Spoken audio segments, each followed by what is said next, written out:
I am really excited to talk about our monster today, the Glacrius. Glacrius. Let's go with that. This Sounds like a Pokemon. it could be one. This ape-like, it almost is like a Yeti, right? It's this beast-like frozen ram creature. A little more beast. Its intelligence is only 6 or 7, so it's not super smart, can't speak, but it is smart enough to kind of make primitive weapons and everything. You're going to Yeah. start with a CR. It's a CR3. You're going to start with a giant scorpion stat block. We're going to lose its claw, sting, intelligence becomes 7, and it gains immunity to cold and vulnerability to psychic. We're going to grant it some unique features because it is a herd animal and a pet Nah. creature. We're going to give it pack tactics. We're also going to give it multi attack where it can strike up to 3 times, twice with its new slam ability that allows it to grapple a target, as well as its frigid sickle. Now, what makes this frigid sickle so much fun?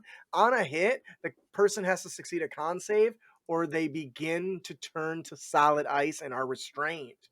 They Ooh. get to repeat the saving throw at the end of their next turn. On a success, the effect ends. On a failure, the target becomes petrified until freed by greater restoration or other magic. What do you guys think? That sounds fun. It does seem I, fun. I like the idea of freezing your players over.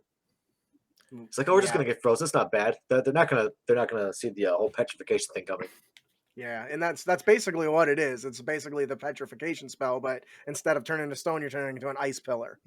Like, what if instead of like petrification, they just become paralyzed, if you will, just to show that they're encased in ice, but let it melt afterwards. Assuming they live long enough for that to happen. Well, yeah, so that's definitely something. It seemed like the petrified condition just made more sense because paralysis still allows for um, easier removal. I think Sure. paralysis can be removed with lesser restoration. But no, I just going with the petrified theme. I just change it from stone to ice, and That's I fair. think that this one works really well in the patron bounty. There is a character who there's this winter festival going on, ice sculptures, kind of like in Frankenmuth type stuff. And this one guy used to suck, but he all of a sudden is like the top tier. They're very lifelike.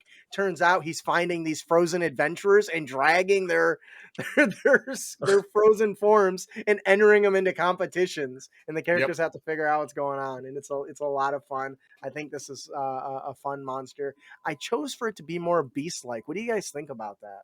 That's fine. Yeah, that's fine. I like that. Because like in some ways that makes it more unpredictable, and it also makes it something, relatively speaking, you can't inherently reason with. I mean, that doesn't mean you can't offer them food or something like that, but yeah. Basilisk is considered a beast, isn't it? Yep.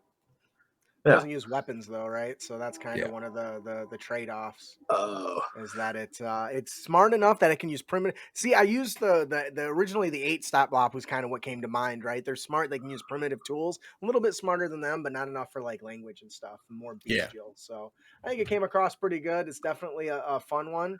And what do you guys think about it having access to pack tactics though? Is that a little too dangerous? No, I mean, because that just means as a DM, you have a creatures that can use this thing called, what's the word, tactics. And, well, DMs like to have fun too. I certainly do. All right, that'll do it for our monster, Glacrius.